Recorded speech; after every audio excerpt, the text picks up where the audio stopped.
ആകാശവാണി.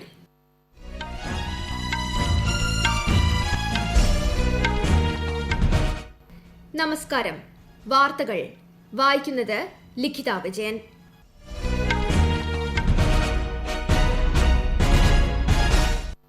പ്രധാന വാർത്തകൾ. പുതുവർഷം ആരോഗ്യ പരിഹാരങ്ങളുടെ വർഷമായിരിക്കുമെന്ന് പ്രധാനമന്ത്രി നരേന്ദ്രമോദി. ഗുജറാത്തിലെ രാജ്കോട്ടിൽ എയിംസിന് പ്രധാനമന്ത്രി തറക്കല്ലിട്ടു. കേന്ദ്ര സർക്കാരും കർഷക സംഘടനകളും തമ്മിലുള്ള 7ാം വട്ട ചർച്ച അടുത്ത മാസം 4-ന്. താങ്ങുവിലയ്ക്ക് നിയമപരിരക്ഷ വേണമെന്ന ആവശ്യം പരിഗണിക്കുമെന്ന് കേന്ദ്ര കൃഷിമന്ത്രി. പുതിയ കാർഷിക നിയമത്തിനെതിരെ കേരള നിയമസഭയിൽ പ്രമേയം. രാജ്യത്തെ കോവിഡ് മുക്തി നിരക്ക് 96.04% ഉയർന്നു. പ്രതിദിന മരണസംഖ്യയിൽ കുറവെന്ന് കേന്ദ്ര ആരോഗ്യ മന്ത്രാലയം.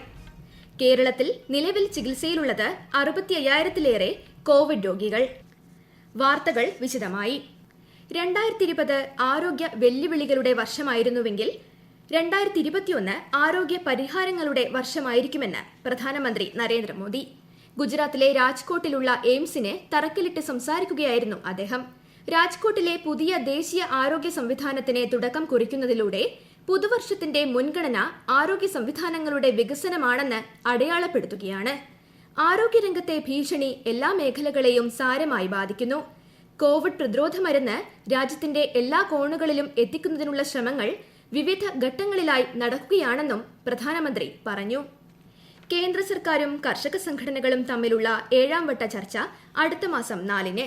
ഇന്നലെ ന്യൂഡൽഹിയിൽ നടന്ന 6ാം വട്ട ചർച്ചയിൽ വായു ഗുണനിലവാരം സംബന്ധിച്ചും വൈദ്യുതി സബ്സിഡിയിലും ധാരണയിലെത്തിയതായി കേന്ദ്ര കാർഷിക മന്ത്രി നരേന്ദ്രസിംഗ് തോമർ വ്യക്തമാക്കി. താങ്ങുവില തുടരുമെന്നും താങ്ങുവിലയ്ക്ക് നിയമപരിരക്ഷ വേണമെന്ന ആവശ്യം പ്രതിഷേധക്കാർ മുന്നോട്ട് വച്ചതായും അദ്ദേഹം പറഞ്ഞു. ഇക്കാര്യം അടുത്ത ചർച്ചയിൽ തീരുമാനിക്കുമെന്നും അദ്ദേഹം വ്യക്തമാക്കി. 3 കാർഷിക ബില്ലുകൾ സംബന്ധിച്ചും അടുത്തവട്ട ചർച്ചയിൽ തീരുമാനിക്കും. ഡൽഹിയിലെ അതിശൈത്യത്തിന്റെ പശ്ചാത്തലത്തിൽ സമരത്തിനെത്തിയ വയോജനങ്ങളെയും സ്ത്രീകളെയും കുട്ടികളെയും വീടുകളിലേക്ക് മടക്കി അയക്കാൻ കേന്ദ്രമന്ത്രി സമരക്കാരോട് അഭ്യർത്ഥിച്ചു. പുതിയ കാർഷിക നിയമങ്ങൾക്കെതിരെ കേരള നിയമസഭയിൽ പ്രമേയം. സമരം തുടരുന്നത് കേരളത്തെ ബാധിക്കുമെന്നും മറ്റ് സംസ്ഥാനങ്ങളിൽ നിന്ന് കേരളത്തിലേക്കുള്ള ഭക്ഷ്യവസ്തുക്കളുടെ വരവ് നിലച്ചാൽ സംസ്ഥാനം പട്ടിണിയിലാകുമെന്നും മുഖ്യമന്ത്രി പിണറായി വിജയൻ പ്രമേയം അവതരിപ്പിച്ചുകൊണ്ട് പറഞ്ഞു. പുതിയ നിയമം കർഷകരിൽ ഉണ്ടാക്കുന്നത് കടുത്ത ആശങ്കയാണ്. കാർഷിക രംഗത്ത് വൻ പ്രത്യാഘാതം ഉണ്ടാക്കുന്നതാണ് നിയമ ഭേദഗതിയെന്നും മുഖ്യമന്ത്രി അഭിപ്രായപ്പെട്ടു. നിയമങ്ങൾ റദ്ദാക്കാനുള്ള അടിയന്തര നടപടികൾ സ്വീകരിക്കണമെന്നും അദ്ദേഹം കേന്ദ്രത്തോട് അഭ്യർത്ഥിച്ചു. മുഖ്യമന്ത്രി അവതരിപ്പിച്ച പ്രമേയത്തെ പ്രതിപക്ഷം അനുകൂലിച്ചു. കേരള നിയമസഭയിൽ കാർഷിക നിയമത്തിനെതിരായ പ്രമേയത്തിനെ അനുകൂലിച്ച് വോട്ട് ചെയ്തതായി ഒ രാജഗോപാൽ MLA. കാർഷിക നിയമങ്ങൾ പിൻവലിക്കണമെന്ന അഭിപ്രായമാണ് തനിക്കുള്ളതെന്നും പ്രമേയത്തിൽ കേന്ദ്ര സർക്കാരിനെതിരെയുള്ള ചില പരാമർശങ്ങളെ മാത്രമാണ് താൻ സഭയിൽ എതിർത്തതെന്നും അദ്ദേഹം വാർത്താ സമ്മേളനത്തിൽ പറഞ്ഞു. ജനാധിപത്യ സംവിധാനത്തിൽ പൊതുവികാരത്തിനാണ് മുൻതൂക്കമെന്നും ശ്രീ ഒ രാജഗോപാൽ അഭിപ്രായപ്പെട്ടു. രാജ്യത്തെ കോവിഡ് മുക്തി നിരക്കിൽ വർധന. 96.04% രാജ്യത്തെ രോഗമുക്തി നിരക്ക്. ഇന്ത്യയിൽ പ്രതിദിന കോവിഡ് മരണവും കുറയുന്നതായി കേന്ദ്ര ആരോഗ്യ മന്ത്രാലയം അറിയിച്ചു. 1.45% രാജ്യത്തെ കോവിഡ് മരണനിരക്ക്. വിശദാംശങ്ങളുമായി ദേവിപ്രിയ. കഴിഞ്ഞ 24 മണിക്കൂറിനിടെ 21,821 പേർക്ക് കൂടി കോവിഡ് സ്ഥിരീകരിച്ചതോടെ രാജ്യത്തെ ആകെ കോവിഡ് ബാധിതരുടെ എണ്ണം 1,02,66,674 ആയി. ഇന്നലെ 299 കോവിഡ് മരണം കൂടി റിപ്പോർട്ട് ചെയ്തു. ഇതോടെ ആകെ മരണസംഖ്യ 1,48,738 ആയി. 2,57,000-ത്തിലധികം പേരാണ് രാജ്യത്ത് നിലവിൽ കോവിഡ് ചികിത്സയിൽ കഴിയുന്നത്. 98 ലക്ഷത്തിലധികം പേർ ഇതുവരെ രോഗമുക്തി നേടി. തെലങ്കാനയിൽ ഇന്നലെ 415 പേർക്ക് കൂടി കോവിഡ് സ്ഥിരീകരിച്ചതോടെ ആകെ കോവിഡ് ബാധിതരുടെ എണ്ണം 2,86,000 കടന്നു. 43,000-ത്തിലധികം കോവിഡ് പരിശോധനകളാണ് ഇന്നലെ നടന്നത്. തെലങ്കാനയിലെ രോഗമുക്തി നിരക്ക് 97.37% ഉയർന്നു.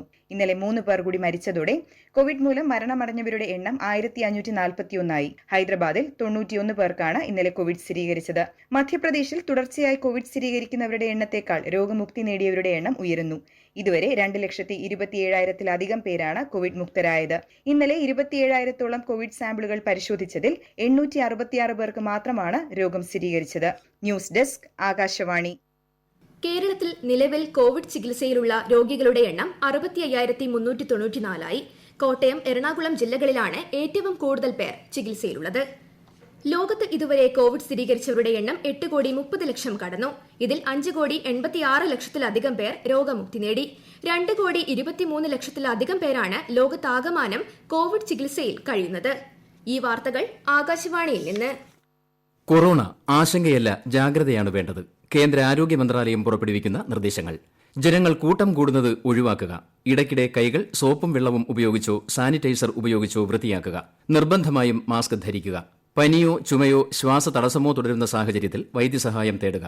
കൊറോണയെ സംബന്ധിച്ച വിവരങ്ങൾക്ക് ആരോഗ്യ മന്ത്രാലയത്തിന്റെ 1075-ലും ദിശയുടെ 1056-ലും ബന്ധപ്പെടാം.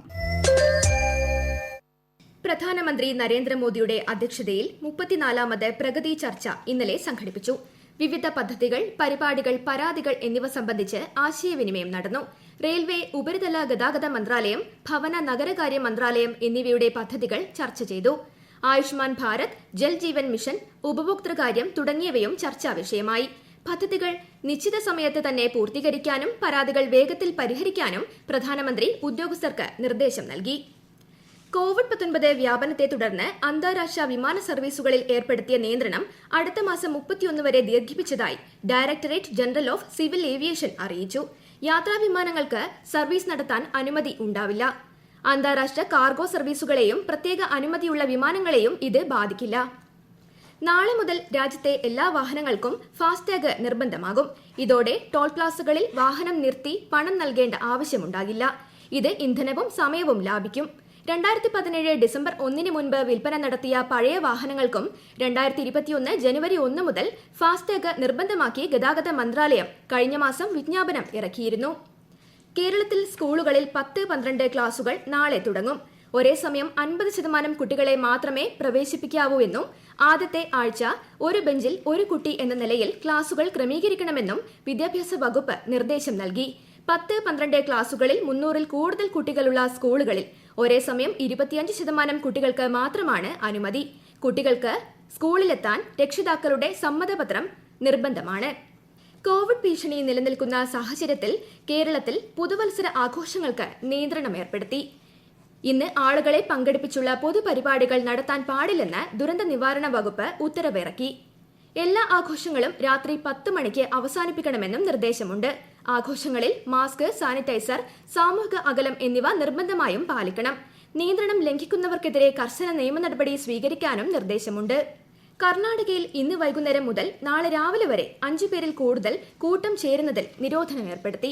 പുതുവത്സര ആഘോഷങ്ങളുടെ പശ്ചാത്തലത്തിലാണ് കർണാടക സർക്കാർ പുതിയ നിർദ്ദേശങ്ങൾ പുറത്തിറക്കിയത്. നിരോധനാജ്ഞ അവസാനിക്കുന്നതുവരെ നഗരത്തിൽ വാഹനങ്ങളുടെ സഞ്ചാരത്തിൽ നിയന്ത്രണം ഏർപ്പെടുത്തുകയും ഫ്ളൈ ഓവറുകൾ അടക്കുകയും ചെയ്യുമെന്ന് ബംഗളൂരു സിറ്റി പോലീസ് കമ്മീഷണർ അറിയിച്ചു. സ്വയം പര്യാപ്ത ഇന്ത്യ എന്ന ലക്ഷ്യത്തോടെ വരും തലമുറയ്ക്കായി അടിസ്ഥാന സൗകര്യങ്ങൾ തയ്യാറാക്കാൻ NDA സർക്കാർ പ്രതിജ്ഞാബദ്ധമാണെന്ന് കേന്ദ്രമന്ത്രി ധർമ്മേന്ദ്ര പ്രധാൻ. ഇതിന്റെ ഭാഗമാണ് ഒഡീഷയിലെ പാരദ്വീപ് തുറമുഖത്തെ വെസ്റ്റ് ഡോക്ക് എന്ന് അദ്ദേഹം പറഞ്ഞു.